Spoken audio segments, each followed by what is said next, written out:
Hey, everyone, welcome back to the channel where we dive deep into the most terrifying and spine-chilling stories you've ever heard. Today, I've got a tale that's sure to make you think twice about those long, lonely highway drives. This is a disturbing true trucker horror story that will leave you on the edge of your seat. So, buckle up, turn off the lights, and prepare yourself for a journey into the unknown. Our story begins on a cold, dark night in the heart of America. Truck drivers are the unsung heroes of the road, delivering goods across vast distances, often driving through the night. One such driver was Dave, a seasoned trucker with over 20 years of experience. Dave had seen it all, the good, the bad, and the bizarre. But nothing could have prepared him for what he encountered on one fateful night. Dave was on a routine run, hauling a load of electronics from Chicago to Los Angeles. It was a trip he had made countless times before, and he knew the route like the back of his hand. As night fell, he found himself on a long, desolate stretch of highway in the middle of the Arizona desert. The road was empty, with nothing but miles of asphalt and the occasional cactus dotting the landscape. It was around midnight when Dave noticed something strange. Up ahead, in the distance, he saw a pair of headlights swerving erratically across the road. As he got closer, he realized it was another truck, its trailer fishtailing dangerously. Dave grabbed his CB radio and called out to the driver. "Breaker, breaker, this is Big Red. You okay up there, driver? You're all over the road," he said, his voice steady but concerned. There was a long pause, and then a crackling voice came over the radio. "Big Red, this is Ghost Rider. Something's not right. Man, I think I'm being followed." Dave frowned. "Being followed? Out here in the middle of nowhere? What do you mean, Ghost Rider? There's no one else on the road." But before Ghost Rider could respond, the headlights behind him suddenly disappeared. Dave's heart skipped a beat. He looked in his mirrors, but there was nothing but darkness. "Ghost Rider, come in. Where'd you go?" he called out. The radio remained silent. Dave felt a chill run down his spine. He pressed on, his eyes scanning the road and his mirrors. Dave felt a chill run down his spine. He pressed on, his eyes scanning the road and his mirrors. After a few tense minutes, he saw the headlights reappear, this time much closer. But something was off. The lights were too high, too bright. They didn't look like normal headlights. As the lights closed in, Dave could see that they belonged to a large, black semi-truck, unlike any he had ever seen. It had no markings, no company logo, just an imposing, sinister presence. The truck pulled up alongside Dave, matching his speed. He glanced over and felt a wave of dread wash over him. The cab was dark, but he could make out a figure behind the wheel, shrouded in shadow. Dave grabbed his radio again. "Ghost Rider, do you see this? What is that thing?" Suddenly, the black truck swerved towards him, forcing Dave to jerk his wheel to avoid a collision. His heart pounded in his chest as he fought to keep his rig under control. The black truck sped ahead, then cut sharply in front of him, blocking his path. Dave slammed on his brakes, the screech of his tires echoing through the night. He came to a stop just inches from the black truck's bumper. He sat there, breathing heavily, his eyes locked on the rearview mirror. The black truck just sat there, its engine idling menacingly. After what felt like an eternity, the truck's engine roared to life, and it sped off into the night, disappearing as quickly as it had appeared. Dave sat there, shaken and confused. What had just happened? Who was that driver? With trembling hands, he picked up his radio. "Ghost Rider, do you copy?" There was no response. Dave decided to get moving. He didn't want to stay in one place for too long, not after that encounter. As he drove, he couldn't shake the feeling that he was being watched. Every shadow seemed to move, every sound made him jump. He kept glancing in his mirrors, half expecting the black truck to reappear. Hours passed, and the sun began to rise, bathing the desert in a soft, golden light. Dave finally started to relax, thinking that whatever had happened was behind him. He reached a truck stop and decided to take a break. He needed to clear his head and get some coffee. As he pulled into the parking lot, he saw another truck parked off to the side, its trailer marked with the same company logo as his own.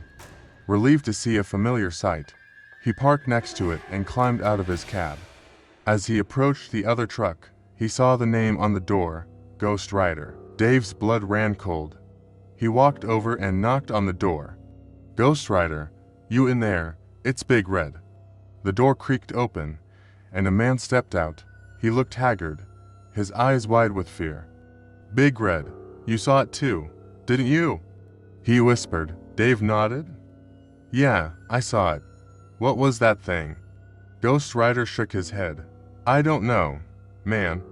I've been driving these roads for years, and I've never seen anything like it. It's like it was hunting us. Single quotes. They talked for a while, sharing their experiences and trying to make sense of what had happened. In the end, they agreed to stick together for the rest of their journey. There was safety in numbers, after all. As they drove on, they couldn't shake the feeling that they were being watched, that the black truck was still out there, somewhere. They never saw it again, but the memory of that night haunted them for years to come. Dave eventually retired from trucking, but he never forgot that night. He often wondered who or what was driving that black truck. Was it a ghost, a demon, or something even more sinister? He never found out, and perhaps it was better that way. So, the next time you're driving down a lonely highway in the dead of night, keep your eyes open. You never know what might be out there, lurking in the darkness, waiting for its next victim. Story number 2. Next story takes place on the vast highways of the Midwest. Meet Tom, a veteran truck driver with over 15 years of experience. Tom loved the solitude of the open road and the freedom it provided, but one night, he encountered something that would haunt him forever. It was a quiet night in late October. Tom was hauling a load of produce from Kansas City to Denver, a route he had driven many times before. The highway was empty, the sky was clear, and the stars shone brightly above. It was the perfect night for driving. As Tom cruised along, he noticed a flickering light in his rearview mirror. At first, he thought it was just a reflection, but the light grew brighter and closer. It was a pair of headlights, but something about them seemed off. They were too high, too bright, and they had an eerie, bluish tint. Tom felt a shiver run down his spine. He slowed down to let the vehicle pass, but instead, it matched his speed, staying right behind him. Tom grabbed his CB radio and called out, "Breaker, breaker, this is Roadrunner. Who's behind me?" There was no response. Tom tried again, "Come on, buddy. This isn't funny. Who's behind me?" Still, no answer. The headlights continued to follow him, unwavering. Tom's hands tightened on the wheel. He decided to pull over and let the vehicle pass. As he slowed down and moved to the side of the road, the headlights swerved and pulled up beside him. Tom glanced over and felt a surge of fear. The vehicle was an old, rusty pickup truck. The windows were tinted so darkly that he couldn't see inside. The truck revved its engine, the sound loud and menacing in the still night air. Then, it shot ahead, disappearing into the darkness. Tom let out a breath he didn't realize he'd been holding and got back on the road. But the sense of unease lingered. He couldn't shake the feeling that he was being watched. An hour later, just as he was beginning to relax, Tom saw the headlights again, this time up ahead, blocking the road. The old pickup truck was parked sideways, its headlights aimed directly at him. Tom's heart pounded in his chest. He stopped his truck a few yards away, unsure of what to do. As he sat there, trying to make sense of the situation, the pickup's door creaked open, and a figure stepped out. It was a man, tall and thin, with a gaunt face and hollow eyes. He wore an old, tattered coat and a wide-brimmed hat that cast a shadow over his face. The man raised his hand, beckoning Tom to get out of his truck. Tom shook his head, his instinct screaming at him to stay inside. The man's expression turned angry, and he began to walk towards Tom's truck, his movements slow and deliberate. Tom fumbled for his phone and dialed 911. The operator answered, but before Tom could say anything, the call dropped. He tried again, but there was no signal. Panic set in as the man reached the front of his truck and slammed his hands on the hood, glaring at Tom through the windshield. Desperate, Tom threw his truck into reverse, but the man was quick. He moved to block the path, standing just a few feet away. Tom's mind raced. He couldn't go forward, and he couldn't back up. He was trapped. Suddenly, the man let out a blood-curdling scream, his face contorted with rage. Tom had no choice. He floored the accelerator, hoping to scare the man off. The truck lurched forward, and at the last moment, the man stepped aside, letting Tom pass. Tom didn't look back. He drove as fast as he could, his hands shaking on the wheel. He didn't stop until he reached a well-lit gas station miles down the road. He parked his truck, got out, and rushed inside. Looking for help, the clerk behind the counter looked up, startled by Tom's frantic entrance. "Are you okay, man?" he asked. Tom nodded, trying to catch his breath. "Did you see a pickup truck come through here? Old, rusty, with dark windows." The clerk shook his head. "No. Haven't seen anything like that all night. You sure you're okay?" Tom nodded again, but the truth was, he wasn't. He couldn't shake the image of the man and his hollow eyes. He stayed at the gas station for a while, trying to calm down before getting back on the road. Tom finished his route without further incident, but he couldn't forget that night. He later learned that there had been reports of a similar pickup truck seen on that stretch of highway over the years. Some said it was a ghost, the spirit of a driver who had died in a tragic accident. Others believed it was something more sinister, a malevolent force that preyed on lone travelers. Tom never found out the truth, but from that night on, he always felt a chill whenever he drove down that stretch of highway, and he never drove at night if he could help it. The memory of that encounter remained with him, a constant reminder that sometimes the road holds more than just the promise of a destination. It holds secrets, shadows, and horrors that are best left unseen. Story number 3. Next story begins with a trucker named Jake, a seasoned driver with over a decade of experience on the road. Jake had seen his fair share of strange and eerie things, but nothing could have prepared him for the night he encountered something truly horrifying. Jake was driving a long haul from Texas to California, transporting a load of machinery parts. It was late September, and the nights were starting to get colder. He was on a desolate stretch of road in New Mexico, surrounded by miles of barren desert. The moon was full, casting an eerie glow over the landscape. As Jake drove, he noticed something strange in the distance. A faint, flickering light appeared on the horizon, growing brighter as he got closer. At first, he thought it might be a roadside fire or perhaps another trucker in trouble. He slowed down, his curiosity piqued. As he approached, he realized it was an old, decrepit motel, its neon sign flickering in and out. The sign read Desert Inn, but the S and T were missing, leaving it to spell Desert Inn. The place looked abandoned, with broken windows and a crumbling facade. Jake felt a chill run down his spine. Something about the place felt off, but he was tired and needed a break. He decided to pull in and check it out, hoping to find a place to rest for a few hours. He parked his truck in the empty lot and stepped out, the crunch of gravel under his boots echoing in the still night. As he walked towards the motel, he noticed a dim light coming from one of the rooms. He approached the front desk, but it was empty, covered in a thick layer of dust. "Hello," he called out, his voice sounding unnaturally loud in the silence. "Anyone here?" There was no answer. Jake walked down the hallway towards the lit room. The door was slightly ajar, and he could hear faint, eerie music playing from inside. He hesitated for a moment before pushing the door open. The room was small and shabby, with peeling wallpaper and a single, flickering light bulb hanging from the ceiling. In the corner, an old radio played a haunting melody, but what caught Jake's attention was the man sitting on the bed. The man was dressed in old-fashioned clothes, his face pale and gaunt, He looked up at Jake with hollow, sunken eyes. "Welcome," he said in a raspy voice. "I've been expecting you." Jake felt a surge of fear, but tried to stay calm.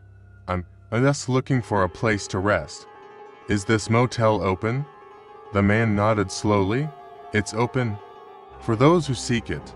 Jake wasn't sure what he meant, but he was too tired to care. "All right, then, how much for a room?" The man smiled, a chilling, hollow smile. "For you, it's free, but beware. Not all who enter the desert and leave." Jake felt a shiver run down his spine, but he shrugged it off. He thanked the man and took the key he offered, heading to the room at the end of the hall. The room was just as shabby as the rest of the motel, but it had a bed, and that was all Jake needed. He locked the door behind him, set his alarm for a few hours later, and lay down, hoping to get some much-needed sleep. But sleep didn't come easily. The eerie music from the radio next door seemed to seep through the walls, and strange shadows danced on the ceiling. Jake tossed and turned, feeling a growing sense of unease. Suddenly, there was a knock on the door. Jake sat up, his heart pounding. "Who's there?" he called out. There was no answer. The knock came again, louder this time. Jake got out of bed and approached the door cautiously. "Who is it?" he demanded. Still no answer. He unlocked the door and opened it a crack, peering out into the dim hallway. There was no one there. Jake's heart raced as he stepped out, looking both ways down the empty hall. As he turned to go back inside, he saw something that made his blood run cold. The man from the front desk was standing at the end of the hall, watching him with those hollow eyes. He raised a hand and beckoned Jake to follow.